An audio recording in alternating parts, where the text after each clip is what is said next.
think one of the biggest problems with us as people is that we have forgotten the art of noticing good things. Humans have lost the ability to notice life. But what we don't forget to notice is our stress, our bills, that one person who unfollowed us. Like yesterday, I saw a beautiful sunset that almost looked AI generated. And beside me was a guy sitting watching his Instagram reels at full volume. Brother, God himself is doing color correction up in the sky. Look up from your phone. And honestly, our brains are the problem. They are made like toxic Indian relatives. I mean, why are we like this? One small inconvenience and we are convinced the universe is conspiring against us and is targeting us and stuff. Swiggy order delayed. The country is collapsing. One dry text. The energy feels off. One bad meeting. Maybe I should quit my job, go to the Himalayas and build a cafe. This is what you call zero emotional regulation, by the way. This is why intentional mindfulness matters. It's about retraining your brain to restrain itself and not always seeing the bad in every situation.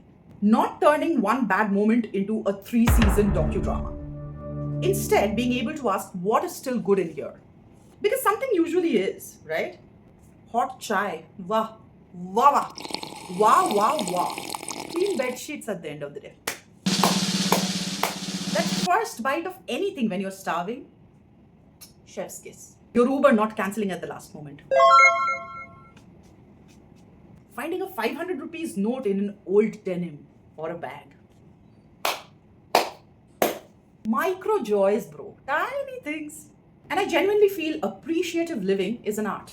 Because our brain generally hunts for flaws. It's there to make us survive. So it always thinks something bad is about to happen to us.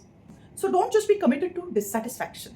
Like those relatives who come to your wedding, eat, enjoy, and go back home and say, মাছটা বাসি ছিল বউয়ের বাড়ির লোকেরা খুব একটা খেয়াল রাখেনি মাটন পিসে নুনটা ঠিক ঢোকেনি. But when you go to sleep, after writing a list of 10 things that went right in your day, it makes you revisit the day. It makes you see small, tiny things that happened that you were not grateful about while it was happening.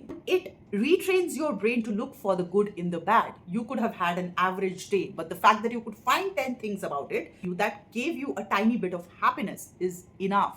You should be able to notice that. And it could be really weird things. Like your mom making tea in the kitchen early in the morning, the sound with which you wake up, that spoon doing ting ling ling ling ling ling ling inside the cup. That's like a core childhood memory to me, and I still hold it so close to my heart. Watching those coconut and palm trees sway during the storms, just looking at it from inside your house but through the window, and you see that movement of the trees in different direction and the gray sky. Oh my God.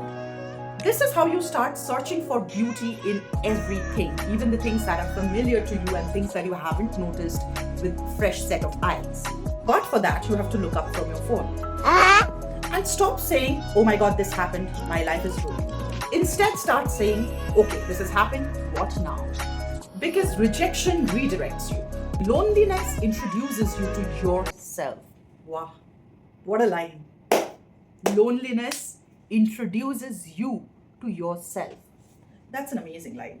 And sometimes life removes what you would never have the courage to leave. So remember, there's always something beautiful happening in the background. Happiness doesn't have to be massive and cinematic. And the art is to learn how to notice it.